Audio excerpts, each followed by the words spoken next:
बोल शंकर भगवान की जय।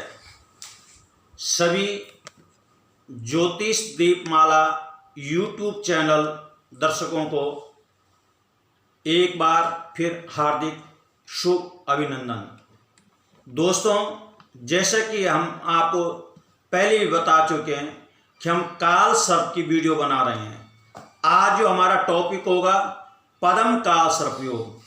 पद्म काल सर्प योग यानी पंचम स्थान में आपका राहु हो और एकादश स्थान में आपका केतु हो तो उसको पद्म काल सर्प योग कहते हैं।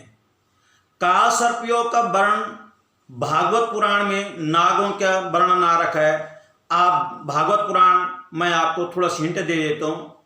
पहले आए कि वास्तव में सत्य क्या है। भागवत में लिखा है सत्यम व्रतम सत्य परम त्रिसत्यम सत्यस्य योनि निहितं च सत्ये सत्यस्य सत्यम मृत सत्य नेत्रम सत्यात्मकम त्वं शरणं प्रपन्ना। सत्य ही सब चीजें है।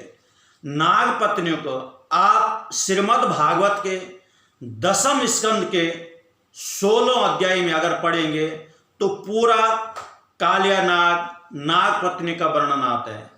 इसी कड़ी में जो ये काल सर्प का वर्णन है मैं आपको पंचम स्थान में आपको बताया। पंचम स्थान जो राहु हो और एकादश स्थान में केतु हो तो उसको पद्म काल सर्प योग। पहले मैं अपने दर्शकों को बता दूं कि पंचम स्थान से जब आप ज्योतिष के पास जाते हैं तो क्या देखते हैं।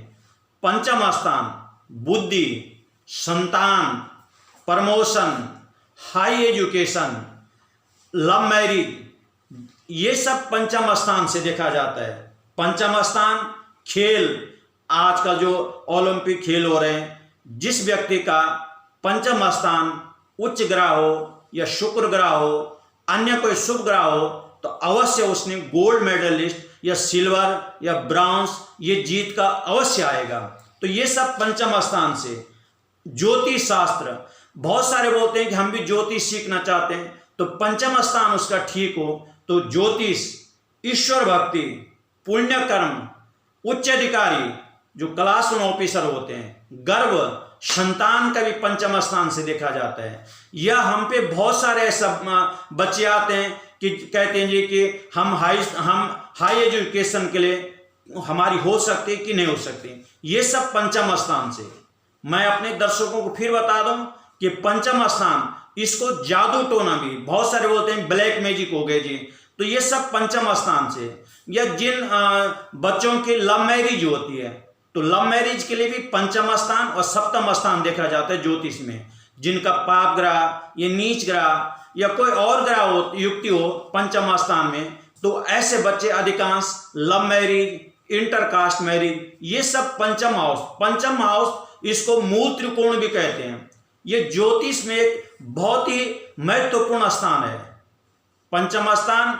अगर आपने अपने बच्चे को doctor, engineering, CA, high education, विदेश में अगर पढ़ाई के लिए भेजना है तो ज्योतिष के पास आप जाएंगे तो सबसे पहले आपके ज्योतिष में जो ऐसे बताया, पहले छोटी क्लास द्वितीय स्थान से, चौथे स्थान से और हाई एजुकेशन पंचम स्थान से।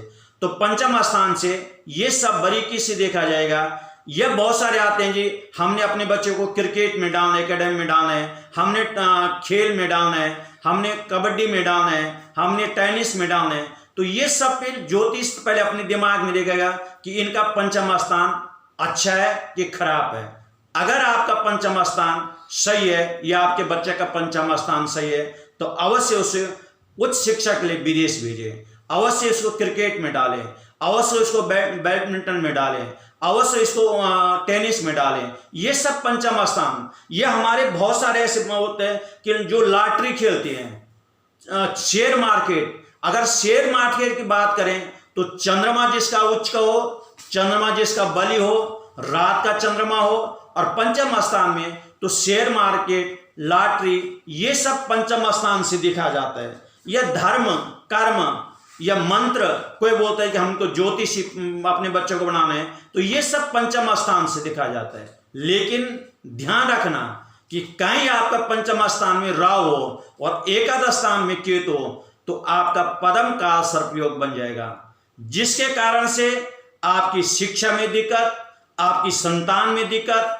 या बच्चा रुग्ण रहना, मंद बुद्धि का होना, वृद्धावस्था में बच्चों से दूर रहना, या मानसिक तनाव, कुत्सित विचार, गलत विचार, गलत स्वप्न, दूसरों के प्रति दुर्भावना, ये सब पंचम स्थान से देखा जाता है। तो अगर आपकी पत्री में पंचम स्थान में राहु है तो आप अवश्य ही उसको जांच कराएं, और कहीं ये ना हो कि आपका काल सर्पयोग आपके ग्रोथ को रोक रहा हो, तो शीघ्र ही उसको नाग पंचमी वाले दिन उसकी काल सर्प की शांति कराएं।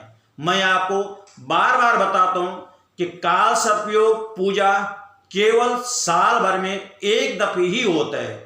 जो लोग बीच में बोलते हैं कि रुद्राभिषेक करा दो जी, पूजा करा दो जी, महामृत्युंजय का, मैं अपने दर्शकों को साफ बता दूं कि कहीं महामृत्युंजय का जाप काल सर्प के लिए नहीं होता है, रुद्राभिषेक कम हो सकता है, लेकिन नाग पंचमी वाले जैसा रक्षाबंधन है, अगर आपके हाथ में आज राखी बांध दें तो लोग आपको बेवकूफ समझेंगे, लेकिन रक्षाबंधन के दिन आपके दोनों हाथ में राखी होगी तो लोग आपको बोलेंगे इनकी बहन ज्यादा है, इनके रिश्तेदार ज्यादा है, ये सब आपको प्रोत्साहन करेंगे।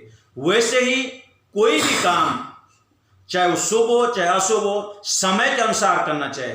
तो श्रावण महीने में नाग पंचमी पद्म काल सर्पयोग, अगर आपकी पत्री में पद्म काल सर्पयोग है तो आपको इन चीजों को जो हमने बताया ये सब आपको वांछित रहना पड़ेगा।